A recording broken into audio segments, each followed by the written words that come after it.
basically are a platform that partners with local accounting firms across the country. And it's not just accounting firms, it's really professional services. What I think makes us the most unique, Mike, is that we partner with firms, and it's very subtly different than private equity. I call it partner equity, where we partner with firms so that they can preserve their local culture and their local ownership structure.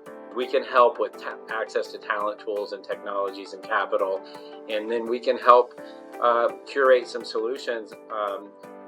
But what we don't do, Mike, is we don't run the accounting firms. Like we let the managing partners and the culture do what they do. We're just like the processor in the background, to try to help you go a little faster. So anyways, that's what Crete is, and that's what Crete does. Hello. Welcome to another episode of Adeptus On-Air. I am again your host, Mike Hoffman, and today I'm very excited to be joined by the CEO of Crete Professionals Alliance, Mr. Steve Stagner. Steve, how you doing today? I'm doing great. I'm super honored to be with you on my inaugural Crete podcast. Yeah, no, this is great. I've been looking forward to this one for a while. Before we get into it, just for the people listening who might not know, Adeptus has recently, proudly joined the Crete Professionals Alliance, which is we'll call a conglomerate of accounting firms right now across the country. And why don't you just give everyone a little bit of a description of what Crete is really all about? Yeah. So Crete Professionals Alliance, shorthand Crete, PA. We basically are a platform that partners with local accounting firms across the country, and it's not just accounting firms; it's really professional services. Crete has partnered with approximately 25 firms in the past 24 months. So it's been a little bit of a rocket ship. And basically what Crete does is what I think makes us the most unique, Mike, is that we partner with firms, and it's very subtly different than private equity. I call it partner equity, where we partner with firms so that they can preserve their local culture and their local ownership structure, and we come in to help them. Really, as you probably know, a lot of firms, in this industry, there's the big four, and then there's, some very large firms, and then there's everyone else. Yeah. And so there's a world where there's a talent shortage, there's a technology disruption, private equity is entering the space. So a lot of succession strategies where managing partners are hitting a wall or hitting a point of retirement. And they're wondering, how do I take the firm to the next level and take care of the employees? And that's where Crete comes in, is we can help with access to talent tools and technologies and capital, and then we can help curate some solutions. But what we don't do, Mike, is we don't run the accounting firms. Right. Like we let the managing partners and the culture do what they do. I have a saying internally, which is what I call Intel inside. Think of like the little sticker on your computer that says Intel inside. Yeah. The Dell computer is still the Dell computer. We're just like the processor in the background, yeah. To try to help you go a little faster. So anyways, that's what Crete is, and that's what Crete does. Yeah, it's been an exciting transition, at least from our perspective here, because I think everything you just said is what I think when people first hear about this, that's their initial concern. And your team has quickly put those concerns to rest. Basically, and what we've seen is you're looking to assist us, to help us get to that next level, to grow, to develop our staff, to provide more services for our clients, but at the same point in time, maintain the culture that we've worked so hard to build over the past, 20, 30 years, and a culture that our clients like and our employees want to be a part of. Exactly. And you guys have worked, and you can say this for the firms across the country, have worked for many years, sometimes 25, sometimes 35, sometimes more years than that, on building those cultures. And what we value the most is that entrepreneurialism, and we don't want to kill that. That's not the goal. Yeah. We want to honor it and support it. And Look, there's lots of ways to go about building these platforms across the world, but if you look across all kinds of categories, there's been roll-ups Mhm. in many shapes and sizes across, Yeah, almost every category. And I've had the fortune of being a part of a few, um, and seen a lot. But what I'll tell you is the model we have is unique because we're distinctly and structurally, focused on making sure that we keep that entrepreneurialism. And it may not be the best for everyone out there in the world. There are other firms that sell and want to sell out completely. yeah, That that's not us. right, We want to partner with the ethos for us is, do you have passion for your culture and do you want to grow it and right. keep it and can we help you? And if that's the case, then we're probably good partners. And that's exactly what I was going to ask you next. So I think you began to touch on it. What do you look for in a firm? So a firm that you want to partner with. I mean, I'm sure there's a lot of firms you've talked to, and a lot of firms you've ended the discussion saying, no, this isn't right for us. Yeah. What do you look for? Like, what are the main three things that really attracted you to the firms and specifically to us? Yeah. We look for, and ethos is probably the headline here is, is there a really good cultural fit? Because if you think about it, Mike, what's happening is we're kind of getting married, Yeah, right? We're, absolutely. we're, we're, we're joining a union.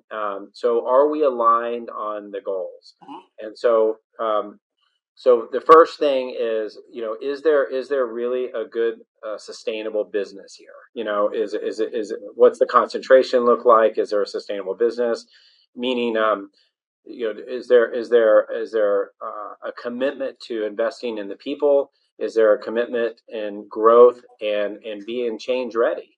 Yeah. And so is there an openness to transforming to new technologies? Mm-hmm. Because one of the big challenges is the disruption that's happening in technology. Mm-hmm. And if we're not open to that change, that's not going to work. If we're not open to investing in the people and growing, it's not going to work. And and is there alignment that we're not trying to just cash out? Because when partners just cash out, uh, we're not equipped actually, Mike, to sit here and come in and take over and run the firm. Correct. So and that's a misconception, right? When people make up in their mind, I call it MSU. They make SH up. Yeah. You know, Yeah. they make stuff up when a private equity firm buys Yeah. uh, or partners. The conclusion that sometimes people have is, oh no, they're going to come in and fire everyone and take over and cut costs, Yeah. and then we're going to be out of a job, and they're just going to do all that. That's not what we're doing at all. In fact, what we want to do is invest in people, Mm-hmm. and we want to make sure the owners are not just leaving. And so, Yeah. and if they are leaving, is there a chief operating officer like you, Mm-hmm. or someone who's going to continue to carry the torch, Yeah. and that we can partner with? And we're okay with them leaving, but we want to make sure that there's a second gen. And we'll talk about that, I'm sure, later today, because the second generation is a really big, Yeah. important thing for us. But those are the things that we look at. I mean, obviously, there's math, right? Like that there's, is, how are the trends, how are the earnings going and the Mm-hmm. revenue growth? And Yeah. you can't be losing clients and Right. losing people. And then we say, yeah, we're going to partner with you. But if we're moving up and right, we care about our people and we want to grow and change, then we're good to go. It doesn't matter what size.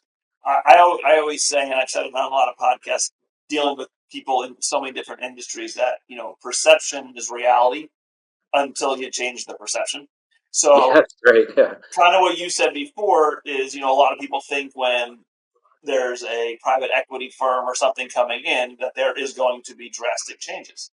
And let's face it, for a lot of people, change is a very evil word and change is scary. So I think the leadership team here and the leadership team with you have to continue to embrace the change and say the changes are all positive, in terms of giving us more resources to better serve our clients, giving us things to make our employees' work schedules better, give them more resources so they can focus on more challenging things to help them develop. And I think a lot of that goes with the technology initiatives that you talk about, because let's face it, technology's changing. AI is kind of coming in full force right here, and we all have to look at these things as not, oh crap, here's change, but oh good, here's change. And it's really the same change, just a different mentality on how you look at We should probably unpack that a little bit if you want, it.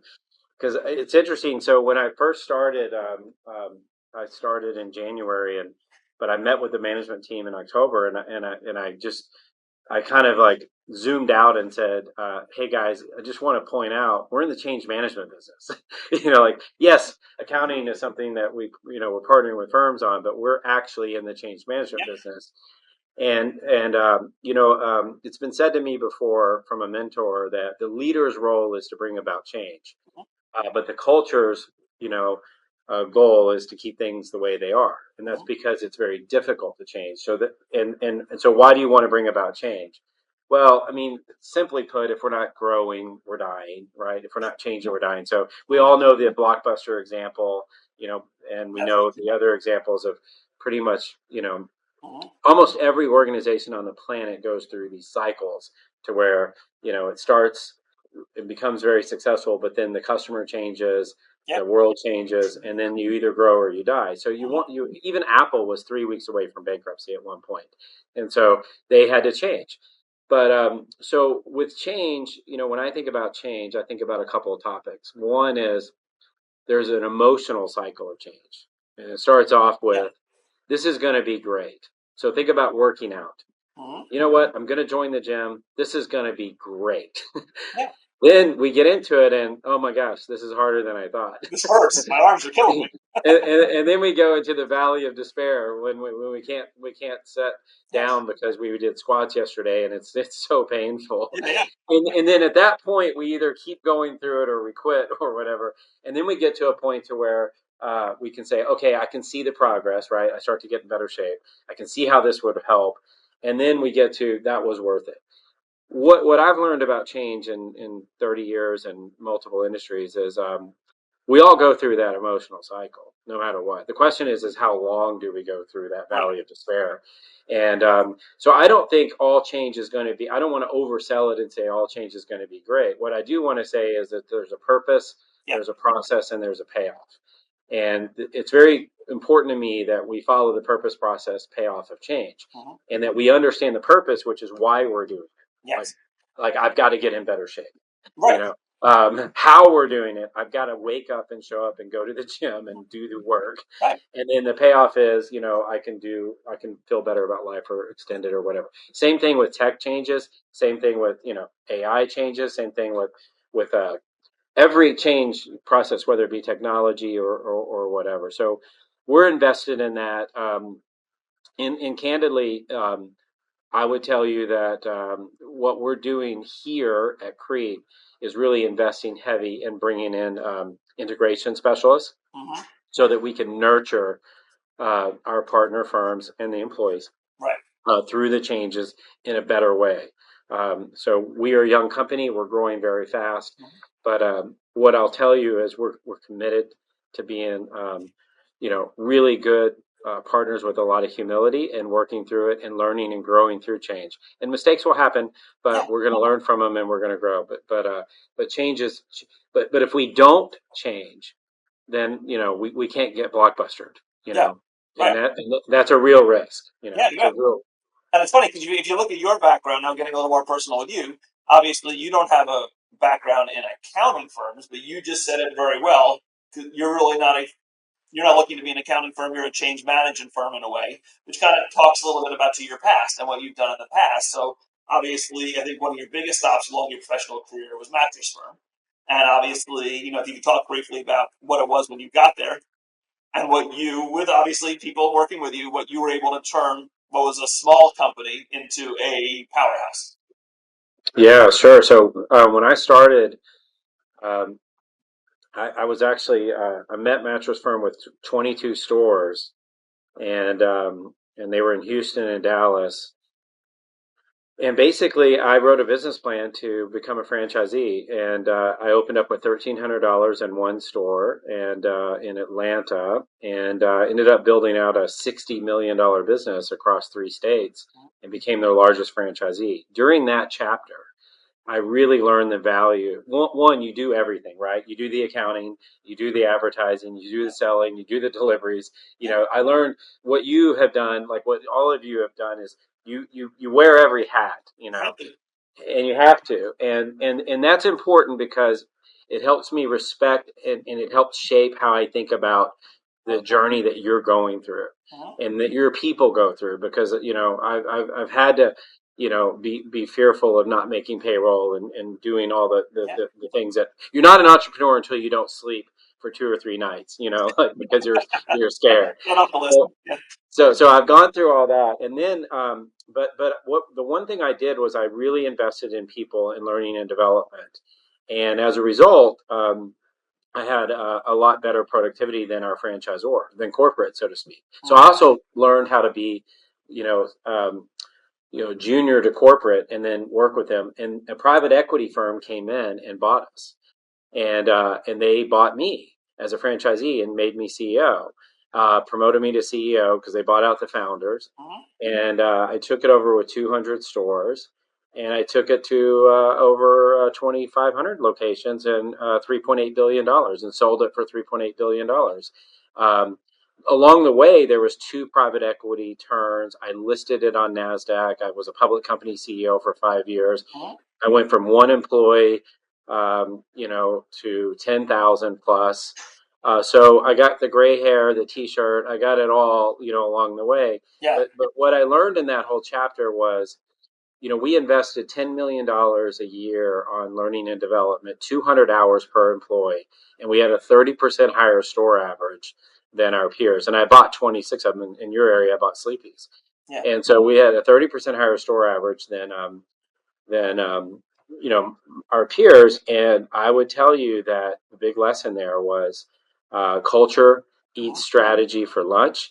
That investing in the people matters. I'm super passionate about it, and I learned really a lot about structure, strategy, and scale. Yeah. And so, anyways, that was that chapter. There are 2 more chapters after that in my lifetime, but in private equity, but all of these lessons have helped shape how I think about supporting you, each of you. And so I have a unique perspective in the sense of I have a deep respect for the people who do the work. As a retailer, look, accounting is super tough, very deadline driven, crazy hours. Retail, there's 2 days off a year. There's only 2 days we're closed. Yeah. Okay. And 70% of our business is Friday to Sunday. So for 25 years, I lost every weekend. Right. When people don't want to work, that's when you need to work. Yeah. And you get home at 10 o'clock at night, because we close at 9. So the point I'm making is that we're grinders, like the grind is ruthless. And you got to be on point every day because guests are coming in, and you got to be like on point. But what I learned from all that, though, is it's really about enrolling, enlisting, and engaging people in a journey. Yeah. And that's what I think we can do here. Is we are doing something super special, and I don't want to do what you do. I just want to help enroll, enlist, engage people in an amazing journey so that we can build something bigger than ourselves. Yeah. And invest in people. And my most passionate point we'll invest $10 million plus in AI and all this stuff. But my most passionate point will be the investment we make in the learning and development for our people. So. Well, the one thing you said that I was the most fascinating, and maybe you can give me some advice, but it's probably too late for me, is you said you turned gray. The problem is you turned gray but maintained your hair. See, I turned gray and look what happened. I got nothing left. Yeah. So I should have talked to you 10 years earlier to see how I could have done this a little differently. Yeah, I wish we could control that, but I just have to own it. You just need to own it. You look beautiful. Just own it. Oh, I have no choice. I might as well, right? What's the alternative? just I just said, oh well, I'm just going to own it. So what attracted you to Crete? Because you obviously were very successful in the past, and I'm sure if you wanted to get into a lot of different ventures, you were probably a very attractive commodity to a lot of whether they be startups or even more established companies. So I'm sure you just weren't, oh my God, I need to find something. You were probably very selective in your next career move. What was it about this that said, this is something I want to embrace? Yeah, it's interesting. So when I was leaving Mattress Firm after all those years, I had a written goal to be an operating chairman for a private equity firm, and I ended up getting that job, and that's where I met Jake and Frank about 5 years ago in 2020. And Jake and Frank, the owners of ZBS, were doing a veterinarian clinic roll up called Alliance Animal Health, and I was their exec chair, and so I got to help them build. We started. They had bought 48 vet clinics, and we went to over a couple hundred, and I helped them with structure, strategy, and scale. They executed, and it was a great outcome. I mean, we sold the company for like 22 times, and it was just and they're still owning it. They still own it. They just brought on a different partner, and it was so much fun. And so that was the first thing is I really deeply, respected what Jake and Frank had created with the platform and the model. And then I ended up staying with the private equity firm on the West Coast, and I got to operate a roofing company as operating chairman, roofing roll up in U.S. and Canada, and an HVAC roll up and an Amazon roll up, and then I worked with some primary care clinics.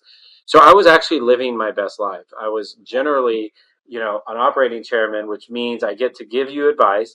Hey, Mike, do this, but I don't have to show up to the staff meeting.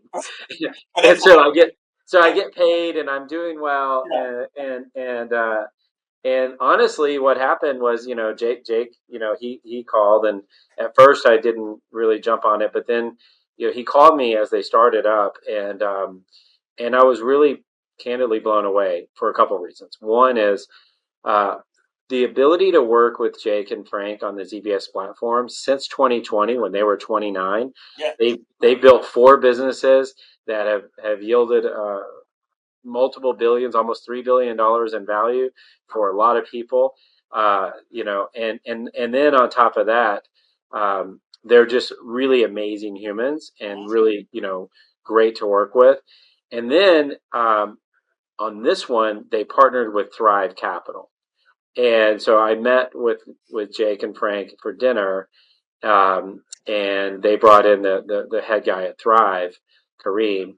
And if you think about it, Michael, we're at an intersection in the world. I mean, just setting aside any industry where technology is on the precipice of the biggest change in our lifetimes, if not the planet's. Yeah. And Thrive Capital has invested $1.2 billion in OpenAI with a direct partnership. And we're going to be partners they're in our cap table as partners with Thrive Capital. And so honestly, I looked at it like, where I'm at in life, I get an opportunity to help with structure, strategy, and scale, to really do what I love the most, which is to help people grow. That's actually my deepest passion. And then I get to partner and have a front row seat in an industry where technology can really make a difference. And I get to work with professionals that actually make a difference in everyone's lives. Yeah. Like what you do, like literally the product, the service that you provide is actually making a big difference in people's lives. Correct. And I'm like, why would I told my wife, I go, why would I not do this? Yeah. Like this is going to be the greatest run ever. And actually, I think by order of magnitude, it took us 23 years to reach $1 billion at Mattress Firm, and then another 23 months to hit $2 billion. So we were a rocket ship after that. We have a shot at hitting $1 billion by year 4. So this is definitely much more of a rocket ship. Yeah. And it's a $150 billion market, whereas the mattress market's $20 billion. Right. So it's a much larger market. It's got a bigger, what we call TAM, total addressable market. And we're not even talking about getting into professional services like wealth management and other areas. So it's probably the most interesting thing I could ever do in my life. That's how passionate I am about this. So I wake up every day, work out, so excited to be to be partners and work with incredibly colorful people. Like they're just so interesting. So And it's funny because you hear about accountants, and we're boring, we're pocket protector carrying, no personality and things like that. So it's nice that someone would actually want to work with us. well, I'm telling you, this is I tell my wife all the time, the biggest misconception is that's the case. It's Yeah, not the case. There's so much interesting like characters. Like I could do a cartoon on this whole group of partners that we have. I yeah, mean, they're like the most interesting people in the world, and they're very fun. They're very good. They actually care, though. What's yeah, common across everyone is they care about their people. They care about their clients. yeah, They deeply care about their clients, and they make a difference. So I think just like the misconception of private equity, there's a big misconception about how cool accountants are. yeah. And it's not even that we're just cool. I always say, part of a lot of professions, but definitely with accounting, with our clients, is you become a unlicensed psychologist. You become an unlicensed marriage therapist. I mean, I can't Exactly. times I've been on a call with a husband and wife about their finances, and they're arguing over, whether this or that, and it's like, okay, let's back up. It's almost like I think there's other issues here besides money. I want to say, listen, you clearly don't trust each other because here we are fighting over who owes what on a tax return. Who's yo $2,000? Is it because of my income or is it because of my income? I'm like, does it matter? Aren't we? Aren't Nope. we? I used to say I sell a product that goes into the most intimate room in your home, Yeah. but now, I mean, what we do is we sell a service that is far more intimate Mm-hmm. because, my tax professional has more information. She probably knows more about me than I do. Like, Yeah. in other words, she sees everything. And Mm-hmm. so, which is a really, really fundamental point that we should unpack, which is, the intersection of AI and, the fear that people may have that we want to use AI to replace, Yeah. accountants. And I just want to just preempt that and say it's the opposite way that I think about this. I think that the investment in AI is to reduce, and I don't want to say eliminate because I don't think you ever eliminate, but to reduce the amount of mundane, grinding work Yes. and non-value added activity Mm-hmm. to then unlock and enable the opportunity to do what actually we pay you for, Yeah. which is to give us advice Right. and to give us strategy. Mm-hmm. And but the problem is the typical model is, you get the big long list on the tax return. Mm-hmm. Then you get then everyone grinds until the night before, Yeah. and then I get an email saying, "Here's what you owe," Yeah. and then you need to pay this to the government, and then you get the next thing you get is, and here's your bill. Yeah. And that model, I think, is going to need to die. I think what we need to elevate our thinking around how can we add more value to the client, Mm-hmm. and so where can we invest in helping our professionals take the information and leverage AI as an enabler tool and a strategic thought partner, Yeah. not as someone who's replacing us, and invest in growing the relationship with the client in a Yeah. deeper, stickier relationship. That's Yeah. how I think about it. Yeah. And the people who don't want that, the people that just want the compliance side, so I want to give you data. I want you to spit out a return so I can file it. I don't want the advice. I don't want any of that. Well, then we're probably not the right place for you because we have the experience and the wherewithal and the want to provide those other things to you. And that's why, and there are plenty of other practitioners, whether they're sole practitioners, there's companies like an H&R Block that can do the compliance. And, I'll get a call every once in a while for a new client, like, well, I did H&R Block last year. I'll give them a fee quote. And like, wow, that's a lot more. I said, I understand that. But if you just want numbers put into a tax return, Yeah. they did it, then that's fine. If you want someone who can guide you to, protect you, to give you advice on how to minimize your taxes, to maybe help you, to work collaboratively with your financial advisors, to help you come up with a plan that's tax efficient, but also get you to your financial objectives, well, then that's something we can help you with. And I think people's relationships with their accountant and their professionals, they kind of drive that in terms of what they're looking for. If they want a partner and an advisor and a confidant, okay, come aboard. We'd love to work with you. If you want someone just to take a number, like you said, the mundane stuff, and just pop it in and spit it out, yeah, you can get that somewhere. You can get there somewhere and get that service provided somewhere else. Yeah, no, I agree. And, being that I have a very steep background in selling, if you make it about price, then it's going to be about price. But That's if right. you shift the conversation to Mm-hmm. value, That's then exactly price right. is not the issue. So Right. in every product and service, if the whole thing, and by the way, clients and customers are default there because they don't know any differently, right? So if they're Yes. coming in and they're talking about a tax return and they're like, I'm just trying to get out of this as cheap as I can. Um, if we fall into that trap and we start saying, well, this is it, then it is about price. Yeah. But if we say to them, if we ask them some more thoughtful questions about what are your goals, what are you trying to accomplish, then all of a sudden they start rethinking about the value of the service. Yeah. And then what Yeah. happens is the price, becomes lesser of an issue. And at Yeah. the end of the day, people think that they want to get out the cheapest, but that's not really what they want. What they really want is they want the best advice because they want to know that they're getting the right strategy. Yeah. And if you are only looking for price, well, then maybe you do go to H&R Block. Correct. That's fine. To Yeah. your point, or we solve that and we say, look, we've got an AI bot, we can do it for that. You're not going to get any advice for that. Oh, correct. I can sell you that. I can do that for you. Mm-hmm. But the question is what are you losing? It's not what you know, it's what you don't know. What are you losing in the strategy? Yeah. And how are you thinking about your planning? I mean, you're X amount of years old, you've got kids, you've got a wife, you've got this, you've got, this going on. Have you thought about X, Y, and Z? Yeah. And then all of a sudden what happens is it's like, no, I've not thought about that. Well, of course you haven't because you're looking at this from a price perspective. That's right. And so anyways, we need to figure out is and we are figuring it out. We've got two tracks. I've partnered with the University of Houston to create a leadership track from a very special school that has a leadership track and a client growth track, where your people can attend these live courses and online courses with professors that came from the real world, not academia, Right. came from the real world, and you'll get credit for it. But bigger than the credit, you'll walk away with a capstone project where you can learn, how to grow and develop as a leader, Yeah. and also how to grow your client base and professional services.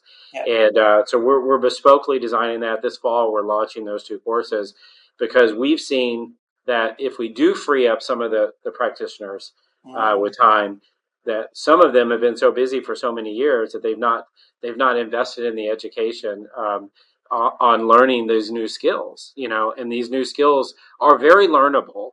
Yeah. But how do you become a leader? How do you become a COO, or how do you become, a growth person? And not everyone's going to want to do that, and that's That's right. fine. But that's okay too, because we Mm-hmm. need production, but we need growth.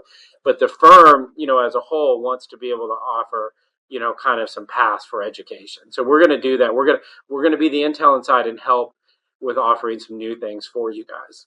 Yeah, and I think when clients learn about this, there's always going to be skepticism, but I think it's like anything. Part of what we do is sales, and part of that is to represent and explain to them that this is only of benefit to them, because the more we learn and the more resources we available to us, that's better quality service. Not that we're not already giving them quality service. It's a different way of giving them quality service. Maybe it's getting things done faster. So, people who always get the returns and, I need to file by this date. I need it by this date. Well, you know what? New technologies maybe make that to be a little easier. More staff are available because some of the mundane work's being done, able to turn around your work a little better. So I think it's all how you present things, and so forth. And I think what's happening is, over time, that's what you're at. Certain clients want certain things, and certain clients want different things out of the relationship. And I made the comment. I do have some clients that I probably never talked to in 20 years. Yeah. I get their product mailed to me. I get their stuff mailed to me in February. They're so immaculate, it's perfect. We literally put it into return. We mail it back, and any questions, let me know. No questions. I get back the e-file form with a check for the invoice, and they pay, and they're happy as can be. And I've had them 20 years. I have other clients, which I prefer, who want to discuss their return. What can we do differently, and things like that. So, whenever I always say to a new client, like, "What do you do?" I said, the relationship is built on what you want the relationship to be. We could be as hands-on, as proactive with you as you want, or this could be a strictly compliance relationship if that's really what you're looking for. And I think what you're finding now, as you said, I think there's a shift. More people want the guidance and the advice and the partner in their financial future. Yeah, I'll give a kind of a parallel here. If you think about clients, at the end of the day, whether it be a product or a service, it could be any service. It could be showing up at a restaurant. Yeah. It could be doing tax returns. It could be doing audits. It could be advisory services. It could be hiring BCG. At the end of the day, there's three basic things that every client wants. The first thing they want is they want timeliness, because time is really, and time, by the way, timeliness has become more and more valuable and more and more, because the resource, as busy as we all are, we really want to know that things are done on time. Second thing is quality. We can't have a mistake. So you can't sit down at a restaurant and wait 12 minutes for them to show up with water, and then if they show up with water and there's a fly in the water, they're going to be upset. So I'm not going to do business with you. So we want to know that you're timely, and we want to know that you're quality. And then the third thing they want to know is that you care about us. And those are the basic fundamentals of a transactional relationship that says that I'll continue to do business with you, but it's not as sticky as getting to the next level. And the next level is very different. The next level is individualization, which is what you were talking about. Hey, we'll bespokely give you whatever level you want, and personalization. But the next level, the game changer for me, what I want us to start thinking about is meeting the unmet needs. So I'll give you an example. So Starbucks, my little Starbucks here. I didn't know that I hated waiting in lines until we I talked got about the this last Starbucks time we met. It's a great example. And so when the Starbucks app came out and I started using it, before the Starbucks app, I had no problem waiting in line. If I showed up and there were 3 people in line, I wasn't upset. Now, interestingly enough, Starbucks, how they open a lot of stores? I heard Howard Schultz say one time, if there's more than 6 people in a line for X amount of time, they open another store nearby, because they've learned that people won't wait that long. But anyways, now where I'm at, I order the app like this morning as I'm driving, and I want to walk in, and in under 2.1 seconds, I want to be able to walk in, grab my coffee, and leave. If I have to wait longer than 2.1 seconds, I'm frustrated. And it's because the app has met an unmet need. But what do I value? What am I really saying? Just like with my Amazon products that I order coming to my house, I value time. And now, is Starbucks the best coffee? Probably not. Is it overpriced? Absolutely, I'm overpaying. But what do I value? So the question becomes, what can we do? And I don't know the answer, but I like to ask the question. But what can we do to make the relationship with our client? What unmet need can we have? Like, for example, could we have a Domino's tracker app that shows where our tax return is? I wouldn't leave you if I knew the progress on an app that said, here's where my tax return is, and here's what I need to, here's my responsibility, here's what you're doing. I'm communicating without communicating, but I'm async communicating with you. And that changed the Domino's world. So the point is I don't know if those are the right answers, but the point I'm making is we've got to start thinking outside of our box, because someone will. And I always say, we want to create the company that, if it existed, would put us out of business. And that's a very challenging thing to say, because what you're doing is there's someone out there trying to create a business to put you out of business. So it may as well be you. So that way you force change, like put yourself out of business. So don't get disrupted. Be the disruptor of yourself, and then you just go to the next level. And that's what I really get excited about here, is that what we're going to partner with is Thrive. And is it going to be a revolution? No, but it'll be an evolution. We will evolve. We will evolve. Well, just make me one promise: we never tell our clients 30 minutes or less for a tax return, because we won't do that. Yeah. Well, Domino's had to pull off of that too, because I know they illegal, because the drivers are speeding, and drivers are speeding, so they legally had to pull away from that. But what's interesting is what we can do is we can understand what is their unmet needs, and we probably need to do more more studies with our clients and understand what they really care about, Yeah. and so I think there's a lot of strategies that we can come up with. But what's also interesting about the platform is, today we have 25, tomorrow we'll have 35, 40, whatever. Um, we are learning. We have a purview of different. Everyone is special, just like your team. Everyone has a superpower. Yeah. Everyone does. Like every human has a Yeah. superpower. And what we're learning is all the superpowers from all these amazing firms. Adeptus has so many superpowers, but so do so many other firms. Yeah. What if we become a shared learning environment where we're all learning the superpowers of others and Yeah. evolving and growing together? Like, how powerful does that become? Yeah. And so that's the power of this kind of network. Right. But it's not it's a network of very vested partners that really care about their growth, their people, and the collective growth of the platform. Right. So it's not passive. It's very active. So before I get to the final question, because we have about 5 minutes left, I want to do a quick rapid fire and give everyone an opportunity to get to know you a little bit on a personal level. You okay with that? Yeah, sure. All right. Favorite vacation spot? Italy. Okay. So Go ahead. I'm sorry. all over the whole country. I love Oh, Italy. this is not a special. It's funny. One of my coworkers here goes to a different part of Italy every couple of years. Yes. Whether they'll go more into the quiet areas and more into the Romes and so forth. So you just like to explore it all. Yeah, I love to explore. I love Italy. I love the people. I love the food. I love it all. It's amazing. Favorite hobby outside of work? Snow skiing, mountains. Favorite sports team? Oh gosh, tough question. So I grew up a Houston Oiler fan.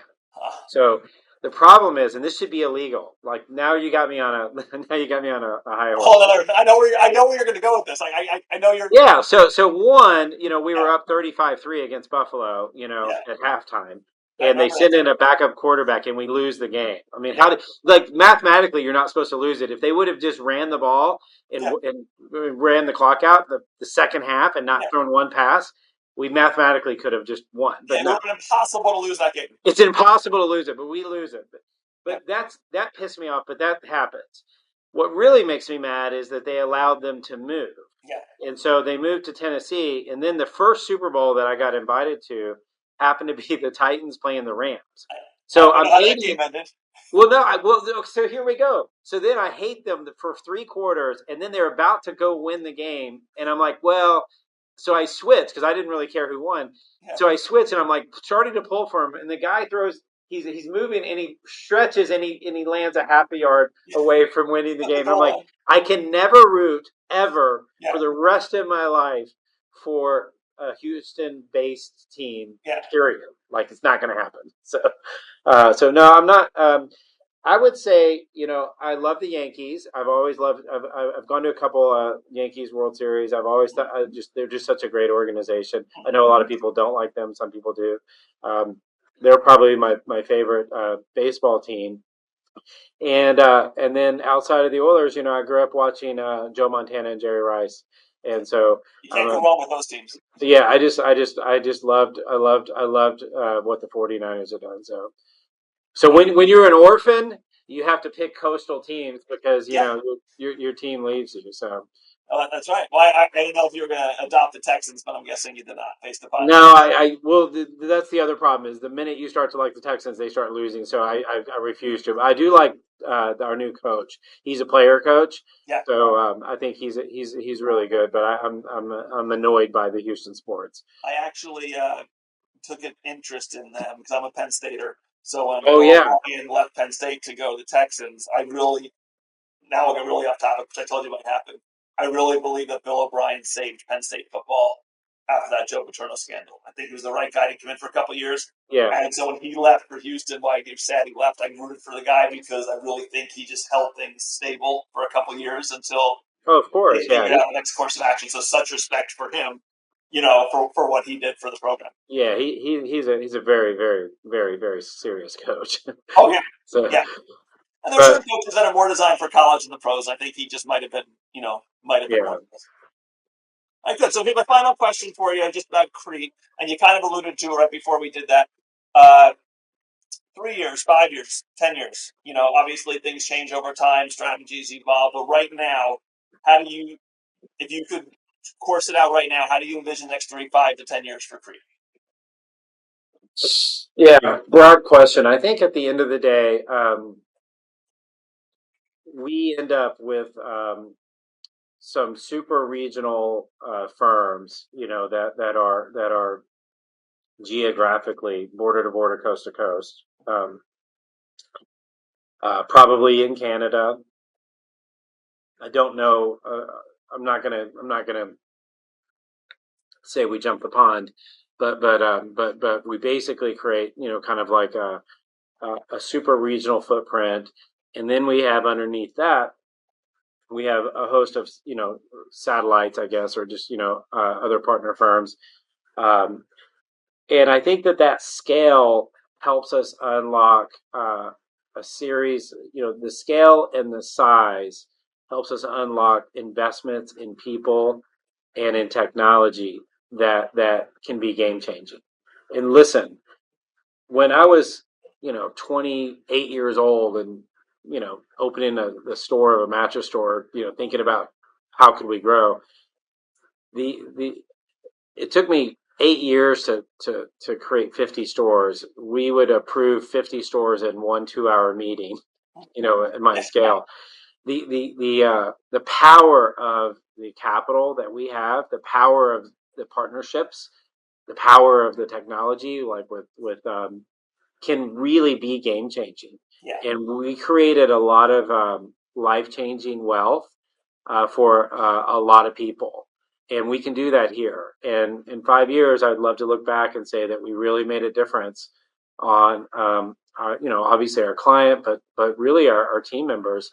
And we helped their careers move into a different direction that never would have been possible inside, kind of a local firm, because we help put them on a larger stage. Yeah. And that larger stage is really, really powerful for those who want it. Not everyone will want it, and that's okay too. Yeah. But for those who want it, we'll create that. And listen, it wasn't sexy to say you sold mattresses, and when no one knew the company name. But when we became a public company and we started to really become a national brand, Yeah. all of a sudden people gave, a lot of respect. So it's not the company, it's not the product, it's not that.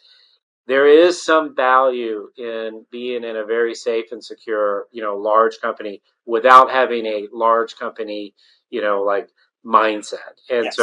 so, a lot of people will say, well, I don't want to get bigger because that means this. Again, MSU. For 35 years, Southwest Airlines became number one in profitability and still had fun on the planes. Yeah. And still, now that's changing a little bit today. I don't know why they gave up free backside free and what Yeah. made them there, but the truth is, you can be big and keep the culture the same. You can do it. You just got to work harder. Yeah. You got to invest deeper. So And that's one thing that, Howard, our managing partners, always said, even before the Crete thing came, and then I'll let you go, is he always said, we may appear big, but we practice small. And I think that's a that's great good. message to tell our staff that, and to tell our clients that, listen, you're not a small fish in a big pond where you're just going to get forgotten about. And you're relevant to us, and you're important to us, whether you're $1,000 client or a $50,000 client. You matter. We care about you. We want to give you the best service. We want to help you grow to wherever you want to grow to. We think about it like this: like there's going to be the big four, Mhm. and that's the corporate mindset, and then there's going to be the big entrepreneurial firm. Yeah. That's us. That's a collection of firms that has national resources but local focus. Yeah. And so one of the sayings that I've had, and I announced it at our national meeting, was kind of like a tagline or a mission. What's next starts with us. And what's next starts with us means what's next in your career should start with us. What's next as a client should start with us. What's next in technology should start with us. What's next with everything that we do should start with us. Like we should really, really help in those areas. And so philosophically, what I care the most about is that we're growing our clients, the relationship with our clients. We're growing our team members, and then our prosperity. And look, we want to make money, but we're not profit maximizers.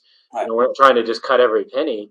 We're really optimizers. We want to invest to grow, not cut to grow. So it's a total opposite approach. Yeah. So, anyways, and I will say this, just from the few months we've been communicating with you and dealing with your people at corporate have just made that so abundantly clear in so many different calls and meetings that the objective is not to end this. It's always enhance. It's never and any skepticisms that I know anyone who's talked to you guys has ever felt has really gone away quickly. That's great. Your team and your people just done a fantastic job of, hey, we're all in this together kind of thing. And I think I'm excited for the future just because of getting to know you and getting to know your people. That I think it's going to be a great ship to join and a great ride for the next several years.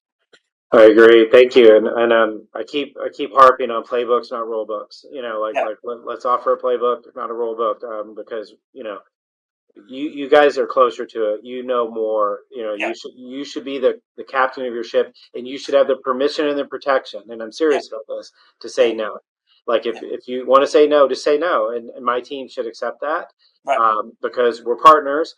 We're not mandating things, and so. So, anyways, you guys are amazing. We it's been early for us with you, and we're super honored and humbled to be partnered with Adeptus, because they're such a great group of humans that do really incredible work. Honestly, like it's one of the most unique firms we have, and so we're all in. Let's try to figure out how we can help. And this has been amazing just to spend time with you today. So. Yeah, let's make good things happen. We can leave it with that. I think that's a great way to end it. But Steve, I really appreciate it. I know you have a super busy schedule, so I totally appreciate you taking the time to join us. And of course, look forward to working with you, going forward. Yeah, likewise. Thank you. Thanks for listening, everybody. Thanks for listening to Adeptus On-Air. If you like this episode, please subscribe and leave a review. The views and opinions by the podcast speakers and guests are solely their own and do not reflect the opinions of Adeptus. This podcast provides general information only and is not intended to constitute advice.